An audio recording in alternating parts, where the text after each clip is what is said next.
Mato Grosso é hoje o quarto estado com o maior número de vítimas de choques elétricos. Por isso, é bom a gente ficar atento às orientações dos especialistas. A contratação de profissionais, o uso de equipamentos de segurança e cuidados redobrados em casa, no trabalho, podem evitar esse tipo de acidente. A jovem Liz Nohani, de 23 anos, foi vítima de um choque elétrico no dia 31 de março, enquanto ajudava o marido na limpeza de uma distribuidora de bebidas em Barra do Garças.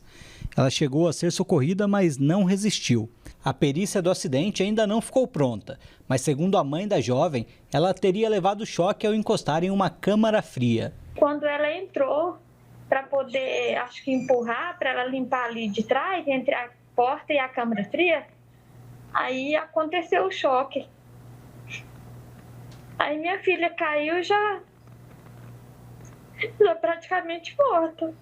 Outro acidente com choque elétrico aconteceu essa semana em Várzea Grande. 2 trabalhadores do Departamento de Água e Esgoto morreram ao encostarem um fio de alta tensão durante um serviço nesse poste. Só aqui em Mato Grosso, em 2019, foram 25 mortes. Em 2020, esse número subiu e 30 pessoas perderam a vida por causa dos choques. E isso coloca Mato Grosso entre os 5 primeiros estados com a maior taxa de mortalidade por choques elétricos do país. O estado de Mato Grosso ocupa o 4º lugar no ranking quando nós colocamos na base comum entre os estados. Taxas de morte por choque elétrico por 100 mil habitantes. Ano passado, o Mato Grosso ocupava a 5ª posição, esse ano ele ocupou a 4ª. A média nacional da taxa de morte reduziu, Mato Grosso aumentou e aumentou bastante. Segundo esse engenheiro eletricista, muitos dos acidentes com choques elétricos, principalmente os que acontecem em casas ou prédios comerciais, poderiam ser evitados com a instalação de equipamentos de segurança, como o chamado DR. Esse equipamento ele é responsável por monitorar a instalação, verificar se existe alguma fuga de corrente, ou seja, verificar se a corrente elétrica que entra no dispositivo vai para o equipamento e volta.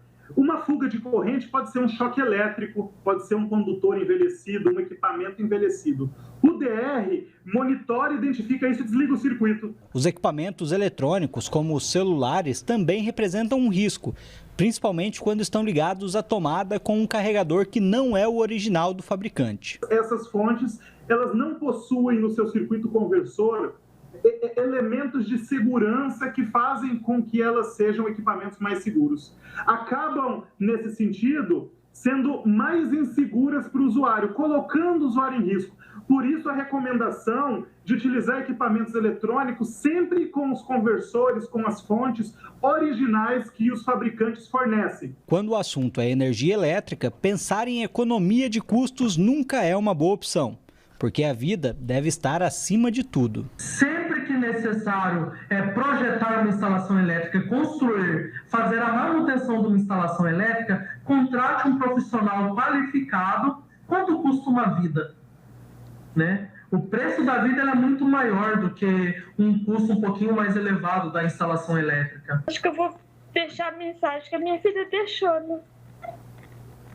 O último dia dela, ela pediu assim, em mensagem, para que as pessoas amem enquanto podem e dê valor enquanto pode, porque depois que morre, só resta a saudade.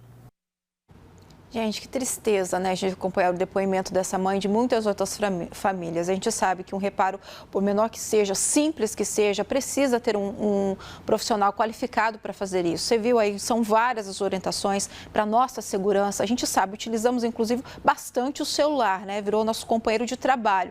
E tem muitas pessoas que têm o hábito, inclusive, de colocar ali para carregar e estar utilizando, ou seja, falando ao celular, utilizando ele ali. Você viu o risco que é colocando para carregar em ambientes que não sejam seguros? Tem que ter muito cuidado, né? A gente deve se proteger sempre, porque a vida, essa não tem preço.